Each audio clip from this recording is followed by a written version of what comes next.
It's not often that the third fight on a pay-per-view card is the most anticipated fight of the night, but Khamzat Chimaev is something special. Like everyone else, I watched all of his fights over the course of the past couple years and was highly impressed with what I saw at the time. But it wasn't until I went back and rewatched all of his UFC fights that it really hit me what a remarkable talent this guy is. Technically speaking, he's perfect. When in the grappling realm or striking from the top position, he has a very high output of strikes. But it's not just the high output that's impressive, but the accuracy and the impact of the strikes thrown that separates him from the rest. Whatever positions he's in, he just takes the openings and makes it look very easy. There's zero wasted movement and zero wasted energy. Each and every one of his strikes from the top position, whether it be a punch, elbow, or a hammer fist, lands often and lands very hard. He essentially never misses, and every strike thrown is fully absorbed into his opponent's head. The sound it makes when he's pounding somebody out just goes right through you. And if he's not ruthlessly bashing your head into the canvas, he's aggressively pursuing the submission and strangling you. And if the submission isn't working, he'll just go back to bludgeoning his opponent.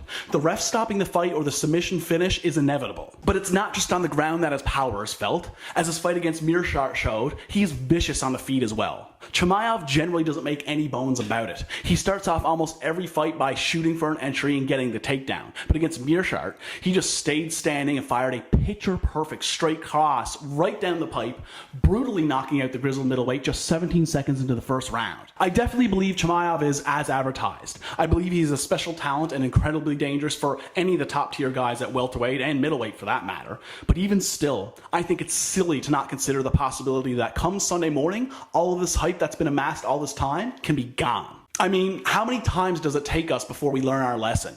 How many massive hype trains have we seen derailed over the years? And it's not like in a lot of those cases that it's over the course of time that a lot of these super hot prospects lose their luster. We see people lose a whole lot of momentum and fan excitement on a whim all the time. And Chimaev doesn't have to lose this fight for that to happen. He could lose a very sizable portion of this fanfare just by having a lackluster performance or having just not a very impressive victory. In this game, it does not take much to go from the hottest thing in the sport to just another one of the top tier talents in the division. I remember when Chris Weidman was a champion coming off a title defense over Vitor Belfort that people were calling him to fight John Jones, talking about his placement on the pound for pound list. And by the way, I personally think the pound for pound conversation is foolish, just for the record. I can't count how many times during those days I heard people talking about the stories of this absolute monster in the gym, and that this is the guy to test John Jones, who was probably at the peak of his career at the time, by the way. One loss later, and all that hype and all that praise flew right out the window, and his career has gone how it's gone since that time.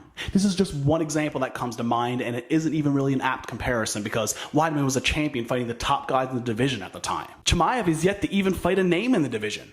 So despite all the fan hysteria surrounding him right now, and he's most certainly earned it, he is not immune to the same thing happening to him, especially when you take into account the situation he's in. That situation being having to step in there against Gilbert Burns, a guy who's been in the UFC since 2014, spanning 17 fights under the promotion. A fighter who's been fighting the elite talent in the UFC, including fights against former champions, eventually earning a title shot himself. And by the way, in case a lot of you have forgotten how Usman versus Burns went, go back and watch the first minute of that fight.